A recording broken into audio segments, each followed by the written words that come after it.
ನಿಮ್ಮ ಹೆಸರು ಹೇಳಿ. ನನ್ನ ಹೆಸರು ರಮೇಶ್ ಅಂತ. ಹಾಂ, ಏನು ಮಾಡ್ಕೊಂಡಿರೋದು? ನಾವು ಸೆಕ್ಯೂರಿಟಿ ಮಾಡ್ತೀವಿ. ಓಕೆ. ಟೈಮಿಂಗ್ಸು 12 ಅವರು. ಹಾಂ, 8ರಿಂದ 8. ಯಾವ ಟೈಮಿಂಗ್ಸ್ ಇರೋಲ್ಲ, ಯಾವ ಟೈಮ್ ಬಂದರೂ ರಾತ್ರಿ ನಿದ್ದೆ ಇರೋಲ್ಲ. ಹೆಂಗಂದರೆ ಬರ್ತಾ ಇರ್ತಾರೆ, ಹೋಗ್ತಾ ಇರ್ತಾರೆ. ರಜೆಗಳಿರಲ್ಲ. ಡೇ ಶಿಫ್ಟ್ ಅಂತ ಬಂದಿಲ್ಲ ಅಂದ್ರೆ ಹಂಗೆ ಕಂಟಿನ್ಯೂ ಮಾಡಬೇಕು. ರಜಾ ಕೇಳಿದ್ರೆ ಕೊಡೋಲ್ಲ. ರಜೆ ಹಂಗಂತ 1-2 ದಿನ ರಜಾ ಕೊಡೋದ್ರೆ ಬೇರೆಯವ್ರನ್ನ ಹಾಕ್ಬಿಡ್ತಾರೆ. ಇನ್ನು ನಂಬ್ಕೊಂಡು ಏನೂ ಮಾಡೋಕ್ಕಾಗಲ್ಲ ನಾವು. ಪರಿಸ್ಥಿತಿ ಆ ಥರ ಇದೆ. ಸಂಬಳ ಕಮ್ಮಿ. ಏನೋ ಸಂಬಳ ಜಾಸ್ತಿ ಕೇಳಿದ್ರೆ ಬೇರೆಯವ್ರನ್ನ ತಂದು ಹಾಕ್ತಾರೆ. ಯಾರು ಜೀವನ ಮಾಡೋದೇ ಕಷ್ಟ. ಫುಲ್ಲು ಟೈಮಿಂಗ್ಸ್ ಇರೋಲ್ಲ. ರಾತ್ರಿ ಹೊತ್ತು ಯಾವಾಗಂದ್ರೆ ಅವಾಗ ಹೋಗ್ತಾ ಇರ್ತಾರೆ, ಬರ್ತಾ ಇರ್ತಾರೆ. ಒಂದು ಸ್ವಲ್ಪ ಚೇರಲ್ಲಿ ಕೂತ್ಕೊಂಡು ಒಂದು ಕಣ್ಣು ಹೇಳಿದ್ರು ಅವ್ರಿಗೆ ನಿದ್ದೆ ಮಾಡ್ತಾನೆ ಅಂತ ಅಂದ್ಬಿಡ್ತಾರೆ. ಇದು ತುಂಬ ಕಷ್ಟವಾದ ಕೆಲಸ. ಇದು ಸೆಕ್ಯೂರಿಟಿ ಚೆಕಿಂಗ್ ಅದರಲ್ಲಿದ್ದರೆ ಯಾವ ಒಂದು ಟೈಮಲ್ಲಿ 2 ಗಂಟೆ 3 ಗಂಟೆ ಕಣ್ಣು ಹೇಳಿದ್ರೆ ಫೀಲ್ಡ್ ಆಫೀಸರ್ ಬಂದು 1,000 ರೂಪಾಯಿ ಫೈನ್ ಹಾಕ್ಬಿಟ್ಟೋಗ್ತಾನೆ. ಅವ್ರಿಗೆ ನಮ್ಮ ಕಷ್ಟ ಅವ್ರಿಗೆ ಅರ್ಥ ಆಗೋಲ್ಲ. ಹೇಳಿದ್ರೆ ಸುಮ್ಮನೆ ಕೂತಿರ್ತೀಯ ಅಂತಾನೆ. ಸುಮ್ಮನೆ ಕೂತಿರೋದು ಎಷ್ಟು ಕಷ್ಟ ಅನ್ನೋದು ಅವ್ರಿಗೆ ಗೊತ್ತಿಲ್ಲ. ಕೆಲಸ ಮಾಡಿಬಿಡ್ಬೋದು, ಸುಮ್ಮನೆ ಕೂತಿರೋಕ್ಕಂತೂ ಆಗೋಲ್ಲ. ಟೈಮೇ ಹೋಗೋಲ್ಲ ನಮಗೆ. ಮೊಬೈಲ್ ನೋಡ್ತಾ ಇದೆ ಅಂತಾರೆ. ಅದು ಏನು ಮಾಡೋಕ್ಕಾಗಲ್ಲ. ಈಗ ಸೆಕ್ಯೂರಿಟಿ ಕೆಲಸ ಅಂತೂ ತುಂಬ ಕಷ್ಟವಾದ ಕೆಲಸ ಅದು. ನೀವು ಯಾಕೆ ಮತ್ತೆ ಬೇರೆ ಕೆಲಸಕ್ಕೆ ಹೋಗಿಲ್ಲ?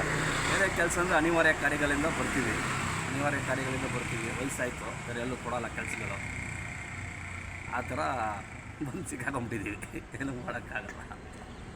ಬೇರೆ ಕೆಲಸ ಅಂದರೆ ಈಗ ಬೇರೆ ಏನು ಮಾಡ್ಬೋದು? ನೀವೇನು ಓದಿರೋದು? ನಾವು SLC ಓದಿದ್ದೀವಿ. ಹಾಂ, SLC ಓದ್ಬಿಟ್ಟು ಬಂದಿದ್ದೀವಿ. ಬೇರೆ ಕಡೆ ಮಾಡ್ಕೊಂಡೆ ಇಲ್ಲೇ ಬಂದಿದ್ದೀವಿ. ಎಲ್ಲ ಆಗಿಬಿಟ್ಟೆ. ಅಲ್ಲಿ ವಯಸ್ಸಾಯಿತು ಅಂತ ಎತ್ತುಂಟು. ಹಾಂ, ಇಲ್ಲೇ ಬಂದು ಇಲ್ಲಿ ಸೆಕ್ಯೂರಿಟಿಯಾಗಿ ಮಾಡ್ತಾಯಿದ್ದೀವಿ. ಇಲ್ಲಿ ಮಾಡ್ತಾಯಿದ್ರೆ 12 ಅವರಿಂದ ನಮ್ಗೆ ಯಾವುದು ಫ್ರೀಡಮ್ ಇಲ್ಲ. ಒಂದು ಹಬ್ಬದ ದಿನ ರಜೆ ಕೊಡೋಲ್ಲ, ಏನು ಕೊಡೋಲ್ಲ. 1 ಅವರ್ ಪರ್ಮಿಷನ್ ಕೇಳಿದ್ರು ಕೊಡೋಲ್ಲ. ರಿನ್ಯೂವರ್ ಬರೋ ತನಕ ಇರಲೇಬೇಕು. ರಿನ್ಯೂವರ್ ಬಂದಿಲ್ಲ ಅಂದರೆ, ಇನ್ಫಾರ್ಮೇಷನ್ ಮಾಡಿಲ್ಲ ಅಂದರೆ ಹಂಗೆ ಕಂಟಿನ್ಯೂ ಮಾಡಬೇಕು ನಾವು. 24 ಮಾರನೇ ದಿನ ಬಂದಿಲ್ಲ ಅಂದರೂ ಕಂಟಿನ್ಯೂ ಮಾಡಬೇಕು. ಆ ಥರ ಇರುತ್ತೆ. ಸಮ್ ಟೈಮ್ ನೈಟ್ಗಳಲ್ಲಿ ಒಂದು ಟೈಮಲ್ಲಿ ಕಣ್ಣು ಮುಚ್ಕೊಂಡು ಏನಾದ್ರು ನಿದ್ದೆ ಮಾಡಿದ್ರೆ ಫೀಲ್ಡ್ ಆಫೀಸರ್ ಬಂದು 1,000 ರೂಪಾಯಿ ಹಾಕ್ಬಿಟ್ಟು ಹೋಗ್ತಾ ಇರ್ತಾರೆ. ನಮ್ಮ ಪಟ್ಕೊಂತಾಗಲ್ಲ. ನಮ್ಗೆ 2 ದಿನ 3 ದಿನ ಸಂಬಳ ಅಲ್ಲೇ ಹೊಟ್ಟೋಯ್ತು ನಮಗೆ. ಹೌದು. ಅದೆಷ್ಟೇ ಕೇಳಿದ್ರು ಅರ್ಥ ಮಾಡ್ಕೊಳಲ್ಲ ಅವರು. ಈ ಥರ ಪರಿಸ್ಥಿತಿಗಳು ತುಂಬ ಇದೆ. ಸೆಕ್ಯೂರಿಟಿ ಕೆಲಸ ಅಂತೂ ತುಂಬ ಕಷ್ಟವಾದ ಕೆಲಸ ಅದು. ಅದೇ ಎಲ್ಲರಿಗೂ ಗೊತ್ತಿರೋದು ಸುಮ್ಮನೆ ಕೂತಿರ್ತಾರೆ, ನಿಂತಿರ್ತಾರೆ ಅಂತ. ಆ ನಿಂತಿರೋದೇ ಕಷ್ಟ ನಮಗೆ. ಕೆಲಸ ಮಾಡ್ಬಿಡ್ಬೋದು. ಏನಾದ್ರು ಕೆಲಸ ಮಾಡಿದ್ರೆ ನಮ್ಗೆ ಟೈಮ್ಗೆಲ್ಲ ಆಗ್ಬಿಡುತ್ತೆ. ಟೈಮ್ ಹೋಗೋದೇ ಗೊತ್ತಾಗಲ್ಲ ಕೆಲಸ ಮಾಡೋದು. ಏನು ಇಲ್ದಿರೋದೇ ತುಂಬ ಕಷ್ಟ. ಆರೋಗ್ಯ. ನೀವು ಮುಂಚೆಯಿಂದನೂ ಇದೇ ಮಾಡ್ತಾ ಇದ್ದೀರಾ? ಇಲ್ಲ, ಮುಂಚೆಯಿಂದ ಮಾಡ್ತಾಯಿಲ್ಲ. ಈ ನಡುವೆ ಒಂದು 5 ವರ್ಷದಿಂದ ಮಾಡ್ತಾಯಿದ್ವಿ. ಮುಂಚೆ ಏನು ಮಾಡ್ತಾಯಿದ್ರಿ? ಮುಂಚೆ ನಾವು ಆಫೀಸಲ್ಲಿ ಕೆಲಸ ಮಾಡ್ತಾಯಿದ್ವಿ. ಟರ್ನರಾಗಿ ಕೆಲಸ ಮಾಡ್ತಾಯಿದ್ವಿ. ಈಗ ಸ್ವಲ್ಪ ಕಣ್ಣು ಪ್ರಾಬ್ಲಮಿಂದ ನಿಮಗೆ ಬೇರೆ ಕೆಲಸ ಹುಡ್ಕೋಕ್ಕೆ ಅಂತ ಹೋಗೇ ಇಲ್ವಾ ನೀವು? ಹೋಗಿದ್ದೀವಿ. ಯಾವ ಥರ ಕೆಲಸ ಹುಡ್ಕೋಕ್ಕೆ? ಎಲ್ಲಕ್ಕೆ ಎಕ್ಸ್ಪೀರಿಯನ್ಸ್ ಕೇಳ್ತಾರೆ. ಹಾಂ, ಎಕ್ಸ್ಪೀರಿಯನ್ಸ್ ಇಲ್ಲ ಅಂದರೆ ಕೆಲಸ ಕೊಡಲ್ಲ. ಈಗಂತ ಎಲ್ಲ ನಾರ್ತ್ ಕಡೆಯಿಂದ ಬಂದ್ಬಿಟ್ಟು ಎಲ್ಲ ಅವರೇ ಮಾಡ್ಬಿಡ್ತಾರೆ. ನಮ್ಮ ಕೆಲಸನೇ ಸಿಗಲ್ಲ. ಕಡಿಮೆ ಸಂಬಳ ಕೊಟ್ಟರು ಅವರೇ ಮಾಡ್ಬಿಡ್ತಾರೆ. ಒಂದು ಮನೆ, ಒಂದು ರೂಮ್ ಕೊಟ್ಬಿಡ್ತಾರೆ.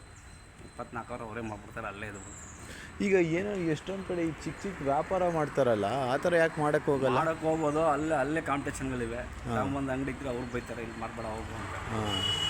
ನಮ್ಮ ವ್ಯಾಪಾರ ಕೇಳುತ್ತೆ. ನಾವು ಇಷ್ಟು ವ್ಯಾಪಾರ ಮಾಡ್ತಾಯಿದ್ದೀವಿ ಅಂತಾರೆ. ನಮ್ಗೆ ಇಷ್ಟು ಲಕ್ಷ ಕೊಟ್ಬಿಟ್ಟು ಇಕ್ಕೋ ಅಂತಾರೆ. ನಮ್ಮ ಏರಿಯಾ ನಾನು ಮಾರಂಗೆ ಇಷ್ಟು ಲಕ್ಷ ಕೊಡು ಅಂತಾರೆ. ತುಂಬ ಕಷ್ಟ ಇದೆ ಸರ್. ಯಾವುದೋ ಒಂದು ಕೆಲಸ ಮಾಡಬೇಕಾದ್ರೂ ಅದರಿಂದ ಬಂದಿರೋದು ರೂಢಿಯಾಗಿರ್ಬೋದು. ಏನೋ ಅಭ್ಯಾಸ ಏನಾದರೂ ಮಾಡ್ತಾರೆ. ನೀವೆಲ್ಲಿರೋದು? ನಾವಿಲ್ಲೇ ಮಾಡಿರೋದು. ತುಂಬ ಥ್ಯಾಂಕ್ಸ್ ಹೇಳಿದ್ದಕ್ಕೆ ಸೆಕ್ಯೂರಿಟಿ ಬಗ್ಗೆ. Thank you.